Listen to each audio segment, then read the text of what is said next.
Assalamu alaikum, Sheikh. Alaikum assalam wa rahmatullahi wa barakatuh. Sheikh, one of the platforms for working online charges taxes on certain features, and I suspect that a lot of them that I'm going to start to use will. So is it upon me to refrain from seeking clients on such platforms? I don't understand what your question is. So you're providing a service and you're getting this service through an app or a platform who charges you a commission for their services? Yes. There's no problem in that. If your service is halal and you have an agreement with them, this is their commission. They're not a charity organization. They're facilitating and connecting between you and other customers of yours.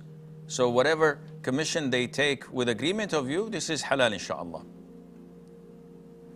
Belly from Bangladesh. Assalamu alaikum wa rahmatullahi wa barakatuh. Wa alaikum assalam wa rahmatullahi wa barakatuh.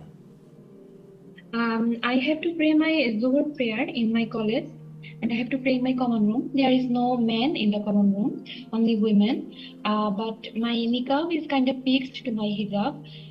So if I remove my niqab, my chin will be shown. So I can't remove my niqab. But I have seen in your videos that it's obligatory to show our face if there is no man. So what can I do in this situation? If you remove your niqab, what will be shown?